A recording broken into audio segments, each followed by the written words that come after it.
복된 소식 아름다운 소리 AM 1590kHz 시카고 기독교 방송입니다.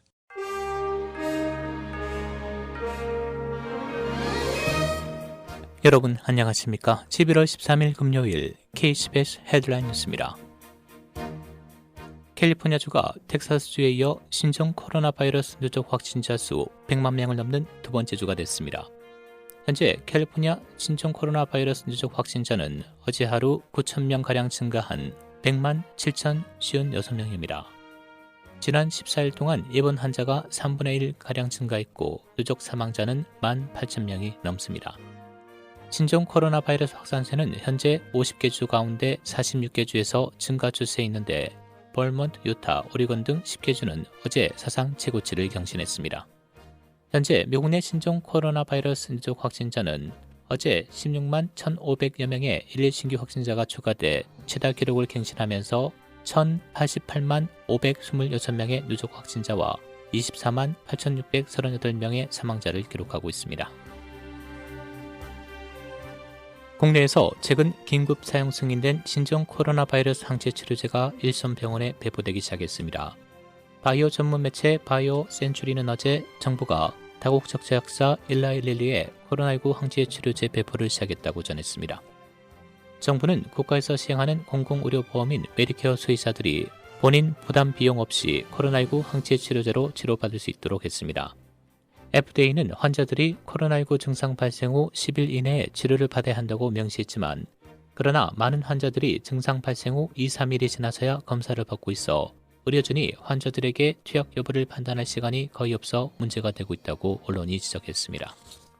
한편 앤서니 파우치 국립알러지 전염병 연구소장은 어제 싱크탱크 채텀하우스 주최 온라인 세미나에서 신종 코로나 바이러스 백신 개발이 대유행을 막는 데 도움이 될 것이라면서도 종식시키는 데에는 충분하지 않을 수 있다고 경고했습니다.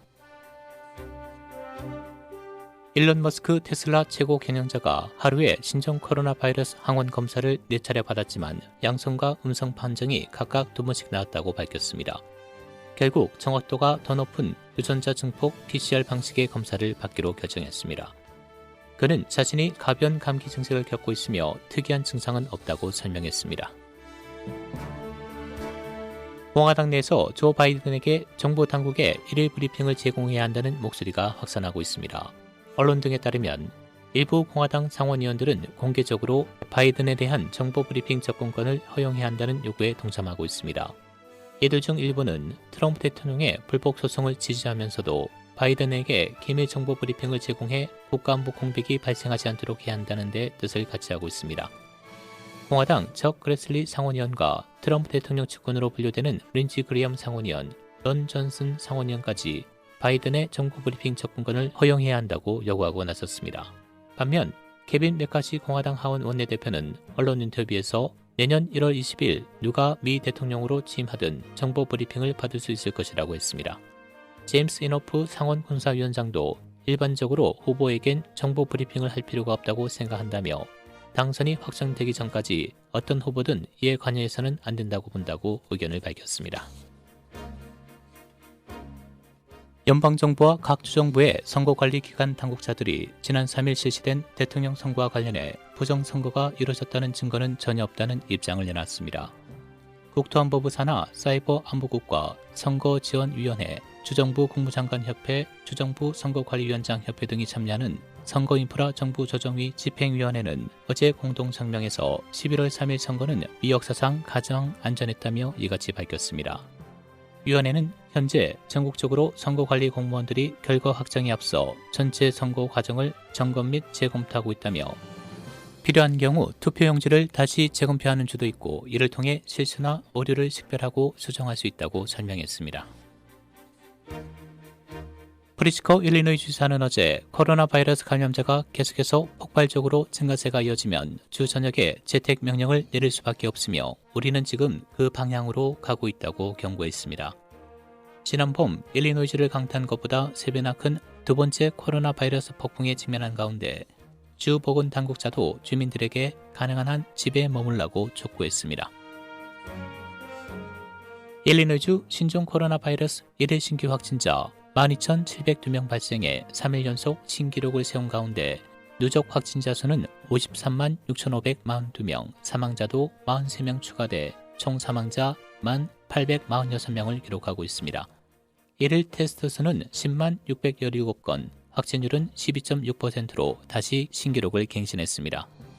또 수요일 기준 입원 환자도 기록적으로 증가해 5,258명이 입원했으며 이 중 956명은 중환자실에 438명은 인공호흡기에 의존하고 있다고 보건당국자는 밝혔습니다.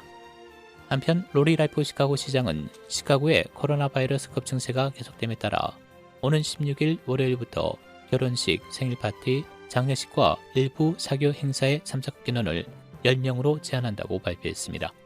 다만 시 전체를 셧다운하지는 않지만 주민들은 앞으로 몇 주 동안 집에 머물러 달라고 촉구했습니다. 텍사스의 대형 교회인 퍼스트 베프티스트 달러스 목사이며 저명한 트럼프 지지자인 로버트 제퍼리스는 그가 조 바이든 전 부통령을 대통령 당선인으로 선언했다는 언론 보도를 반박했습니다.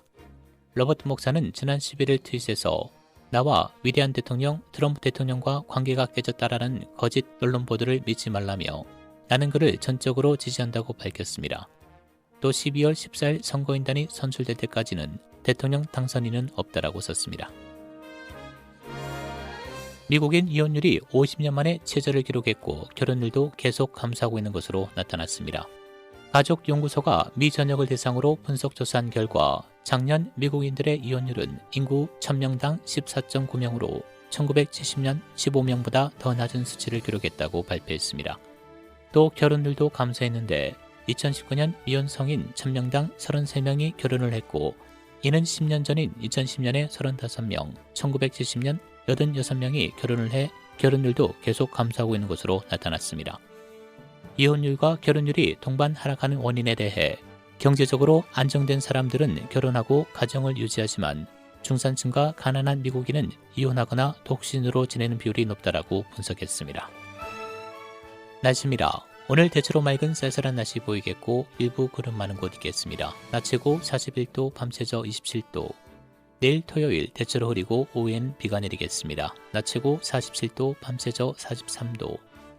주일 오전에 비, 오후엔 차차 개겠고 강한 바람이 불겠습니다. 낮 최고 43도, 밤 최저 33도.